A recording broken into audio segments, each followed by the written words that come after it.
Good morning बच्चों। कैसे हैं आप सभी। मैं आशा करती हूँ कि आप सभी स्वस्थ होंगे और अपने स्वास्थ्य के साथ साथ अपनी पढ़ाई पर भी ध्यान दे रहे होंगे।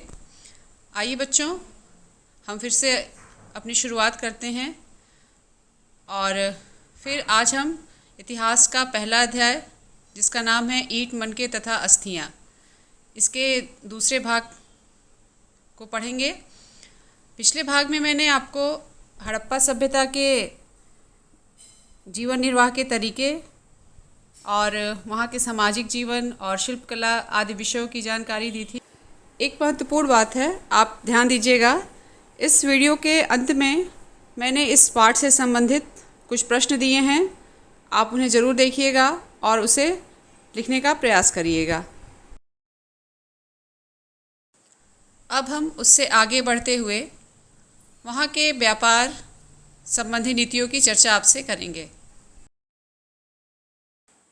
जैसा कि बच्चों मैंने बताया था कि हड़प्पा सभ्यता में शिल्प का कार्य भी बहुत ज़बरदस्त तरीके से चल रहा था और चनहुदड़ो उसका सबसे प्रसिद्ध केंद्र था। लेकिन जो वस्तुएं बनाई जाती थीं, उनको बनाने के लिए जो कच्ची सामग्री प्रयुक्त की जाती थी, संभवतः वे सभी सामग्री सिंधु तथा उसकी सहायक नदियों के जल मार्ग द्वारा की जाती थी।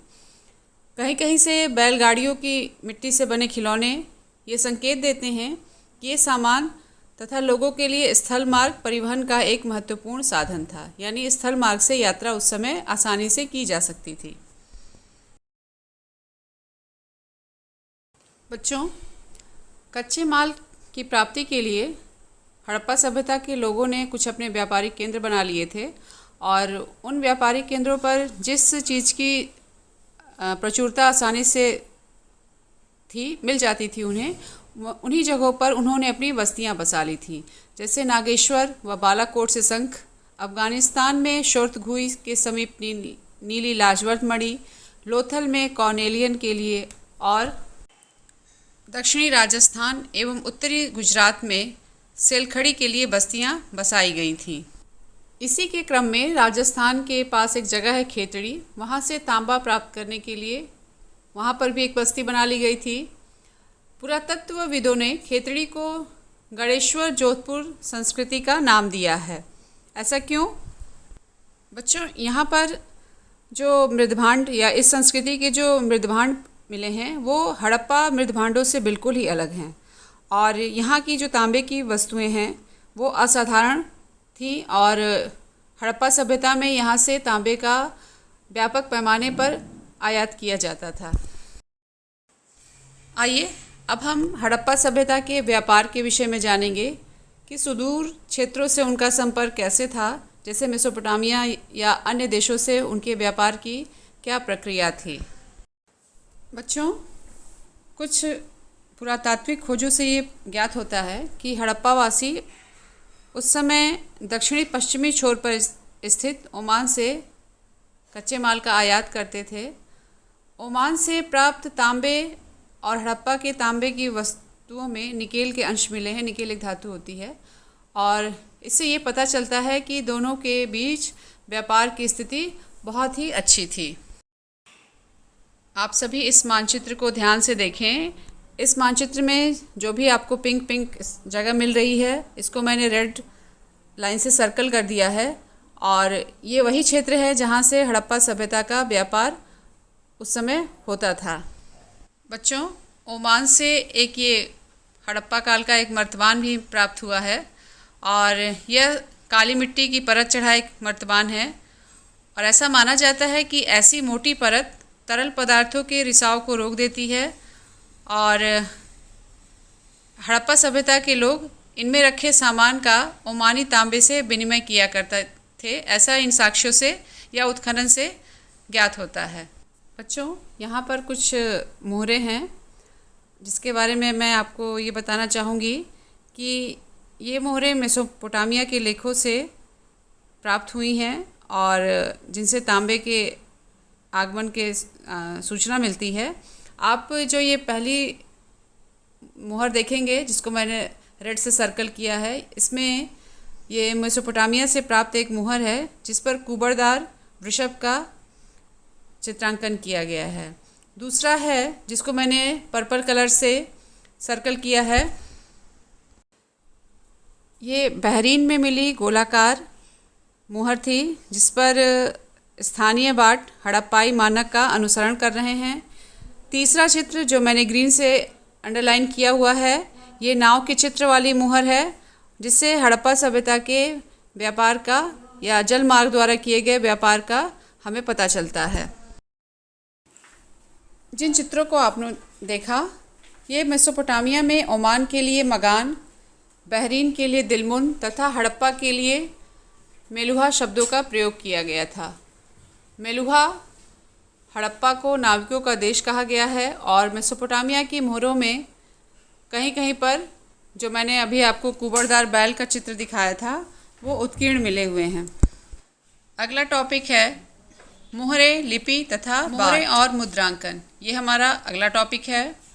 बच्चों, मोहरें वह होती हैं जिससे हम उस समय विनिमय किया करते थे। ये विनिमय का एक महत्वपूर्ण साधन थी और ये सेलखड़ी से बनी होती थी। सेलखड़ी एक पत्थर होता है, ये इनका आकार चौकोर होता था और इन मोहरों पर भैंस, बाघ, बकरी और हाथी जैसे जानवरों की आकृतियाँ बनी हुई होती थीं तथा इन सभी मोहरों पर एक लघु लेख भी लिखा होता था। इन मोहरों और मुद्रांकनों का प्रयोग लंबी दूरी के संपर्कों को सुविधाजनक बनाने के लिए किया जाता था।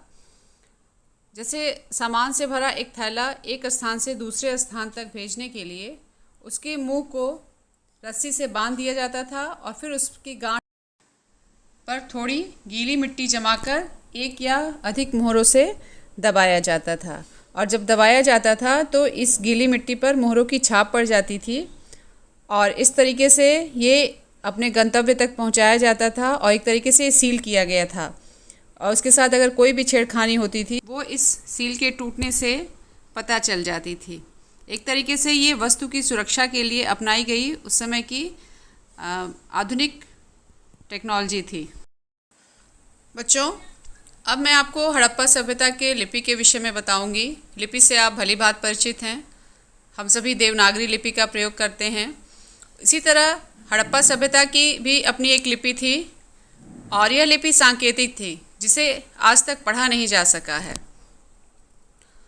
वहाँ पर एक अभिलेख मिला है जिसमें 26 चिन्ह हैं और इस पर जो चित्र बने हैं एक तरीके से देखा जाए वो तो सारे चित्र सांकेतिक हैं जिनके बारे में हमें कोई जानकारी नहीं है। ऐसा माना जाता है कि इस लिपि में 375 से 400 तक के चिन्ह थे और यह दाएं से बाईं ओर लिखी जाती थी। ध्यान दीजिएगा, दाएं से। बच्चों, ऐसा माना जाता था कि इस पे दाहिनी ओर से लिखना प्रारंभ किया गया था और बाद में स्थान कम पड़ गया क्योंकि ये दाहिनी ओर गैपिंग है और बाईं ओर ये जाकर थोड़ी सक्रिय हो गई है। बाट माप तौल, इसमें हम हड़प्पा सभ्यता के माप तौल के विषय में जानेंगे। जो बाट होते थे जिनसे तौलने के लिए आपने देखा होगा कि आप अक्सर दुकानों पे जाते हैं, सामान खरीदते हैं तो दुकानदार छोटे छोटे बाट रख के आपका सामान तौलता है। उस तरह की व्यवस्था हड़प्पा सभ्यता में भी थी और वहाँ जो बाट थे वो चर्ट नामक पत्थर से बनाए जाते थे। बाटों के निचले मानदंड द्विआधारी थे, जैसे 1, 2, 4, 8, 16, 32 और जो उनका ऊपरी मानदंड था वो दशमलव प्रणाली का अनुसरण करते थे। संभवतः छोटे बाटों का प्रयोग आभूषण आदि को तौलने के लिए किया जाता था। कहीं कहीं से धातुओं से बने तराजू के पलड़े भी प्राप्त हुए हैं। एक तरीके से देखा जाए तो वहाँ पर बाट प्रणाली काफ़ी विकसित थी।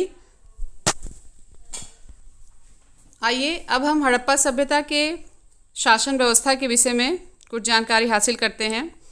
बच्चों, ये चित्र आप देख रहे हैं और ये जो चित्र बना हुआ है उस पर इस मूर्ति को हड़प्पा सभ्यता के शासक के रूप में माना गया है। इसने 3 पतिया शॉल ओढ़ के रखा हुआ है। 3 पतिया जो इसके शॉल पर डिज़ाइन बनी हुई है इसको 3 पतिया कहा गया था। ऐसे ही एक मोहनजोदड़ो से विशाल भवन भी प्राप्त हुआ है या उसके अवशेष प्राप्त हुए हैं और उस अवशेष को पुरातत्वविदों ने राजप्रासाद कहा है, यानी राजमहल की संज्ञा दी है।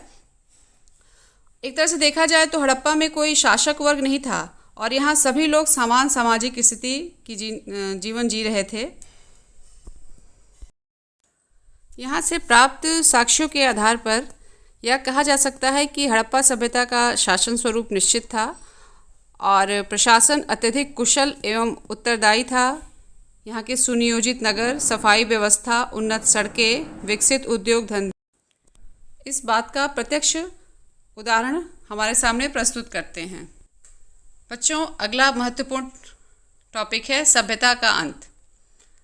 इतनी विकसित सभ्यता का आखिर अंत कैसे हुआ, इसके संबंध में बहुत ज़्यादा विवाद है या बहुत सारे मत हैं, लेकिन सर्वमान्य रूप से ये माना गया है कि सिंधु घाटी सभ्यता का पतन 1800 ईसा पूर्व तक हो गया था। और ऐसा पुरातत्वविदों ने माना है कि गुजरात, हरियाणा तथा पश्चिमी उत्तर प्रदेश की नई बस्तियों में आबादी बढ़ने लगी थी और उत्तर हड़प्पा के क्षेत्र 1900 ईसा पूर्व के बाद भी अस्तित्व में रहे। जो आवास बन रहे थे उनके निर्माण की तकनीकों में परिवर्तन आ गया था या एक तरीके से उनका ह्रास ही हुआ था। बड़ी सार्वजनिक संरचनाओं का निर्माण बंद हो चुका था। सार्वजनिक संरचनाएं जैसे आपके विशाल अन्नागार और स्नानागार हो गए।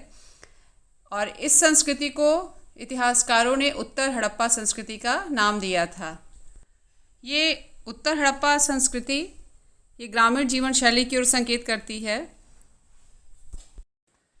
पुरातत्वविदों ने हड़प्पा सभ्यता के पतन के कुछ कारण बताए हैं, जैसे जलवायु परिवर्तन, वनों का विनाश, विनाशकारी बाढ़, नदियों का सूखना तथा मार्ग बदलना और भूमि का अत्यधिक दोहन। इन सभी कारणों से संभवतः हड़प्पा सभ्यता का पतन हुआ हो। हड़प्पा सभ्यता की खोज।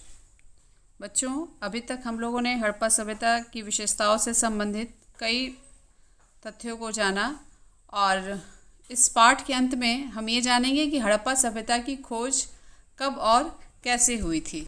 बच्चों, जब हड़प्पा सभ्यता का पतन होने लगा था और इस सभ्यता के जितने भी शहर नष्ट हो गए थे, तो धीरे धीरे उनके बारे में जानकारी मिलना भी बंद हो गई थी या कोई साक्ष्य ऐसे उपलब्ध नहीं थे जो हमें अपनी आंखों से दिख सके।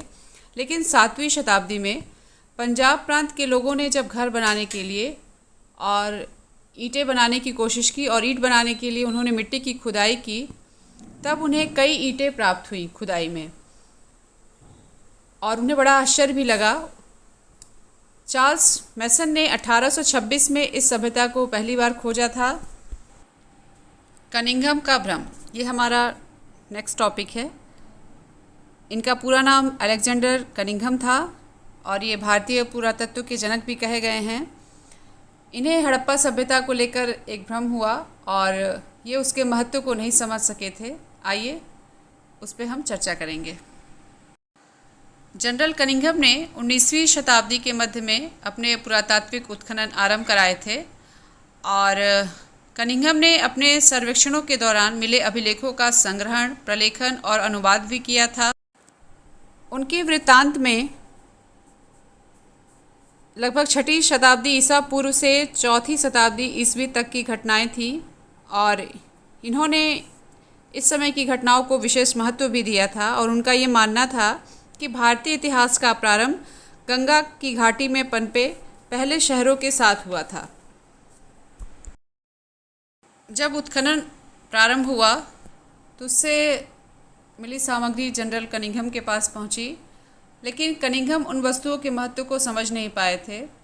एक अंग्रेज़ ने कनिंघम को एक हड़प्पाई मुहर भी दी थी, लेकिन कनिंघम ने उस हड़प्पा मुहर का या उस मुहर की तुलना एक ऐसे कालखंड में की जिससे वे परिचित थे, यानी कि वे 6वीं शताब्दी ईसा पूर्व से 4वीं शताब्दी ईस्वी तक ही इस मुहर का आकलन कर पाए थे। वो हड़प्पा सभ्यता के महत्व को समझ नहीं पाए। बच्चों, ये वही मुहर है जो कनिंघम को प्राप्त हुई थी और उन्होंने इसका एक रेखा चित्र बनाया था। आप देख सकते हैं कि इस पर एक वृषभ का चित्र है और कुछ चिन्ह बने हुए हैं सांकेतिक रूप से। संभवतः मछली का भी चित्र बना हुआ है। इसी के क्रम में आगे बढ़ते हुए 1856 में बर्टन बंधुओं ने कराची से लाहौर तक रेलवे लाइन बिछाने के दौरान खुदाई से कुछ साक्ष्य प्राप्त किए और उन साक्ष्यों की सूचना सरकार को दी थी। इसी के क्रम में 1921 में सर जॉन मार्शल के नेतृत्व में सर दयाराम साहनी ने हड़प्पा में खुदाई की और वहाँ से कुछ मोहरें खोज निकाली थी। और 1922 में राखाल दास बनर्जी जी ने हड़प्पा से ही मिली मोहरों के समान एक और मोहर मोहनजोदड़ो से खोज निकाली थी। इन दोनों ही मोहरों से ये अनुमान लगाया गया कि दोनों ही पुरास्थल एक ही पुरातात्विक संस्कृति के भाग थे। इन्हीं खोजों के आधार पर 1924 में भारतीय पुरातात्विक सर्वेक्षण के डायरेक्टर जनरल जॉन मार्शल ने पूरे विश्व के समक्ष सिंधु घाटी में एक नवीन सभ्यता की खोज की घोषणा की थी। भारतीय पुरातत्व में यह एक व्यापक परिवर्तन का काल था और इन साक्ष्यों से हड़प्पा सभ्यता के विस्तार के विषय में हमें जानकारी मिली। हड़प्पा सभ्यता का विस्तार 3 देशों भारत, पाकिस्तान एवं अफ़गानिस्तान तक विस्तृत है। उत्खनन के द्वारा हड़प्पा सभ्यता के लगभग 1400 केंद्र खुदाई में खोजे जा चुके हैं, जिसमें से 925 केंद्र सिर्फ भारत में ही पाए गए हैं। और बच्चों, इस तरह हड़प्पा सभ्यता हमारे देश की और भारतीय इतिहास की सबसे विकसित और समृद्ध सभ्यता थी। मैं ये आशा करती हूँ कि आपको हड़प्पा सभ्यता पूरी तरह समझ में आ गई होगी। आज आपका ये अध्याय समाप्त होता है और मैं इस अध्याय से संबंधित कुछ अभ्यास प्रश्न आपको दे रही हूँ। वे सभी प्रश्न आपको इस वीडियो में मिल जाएंगे। पार्ट 1, पार्ट 2 में आप दोनों ही वीडियो को ध्यान से देखेंगे और अपने प्रश्नों के उत्तर अपने नोटबुक में लिखने का प्रयास करेंगे। बच्चों, मैंने 8 प्रश्न आपको दिए हुए हैं, जिसमें हड़प्पा सभ्यता को सिंधु घाटी सभ्यता क्यों कहते हैं, या हड़प्पा सभ्यता के विकसित क्षेत्र, कृषि प्रौद्योगिकी का किस प्रकार प्रयोग हुआ था, शवाधान की क्या पद्धतियाँ थीं, मोहनजोदड़ो से प्राप्त विशाल स्नानागार पर टिप्पणी, भारतीय पुरातत्व का जनक किसे कहा गया, मोहनजोदड़ो में नगरों का विभाजन कैसे हुआ था या कितने भागों में हुआ था, और आखिरी प्रश्न है आपका हड़प्पा सभ्यता की प्रमुख विशेषताओं पर प्रकाश डालिए। आप इन सभी प्रश्नों को लिखकर उन्हें याद करिए और अपनी परीक्षा की तैयारी करिए। धन्यवाद।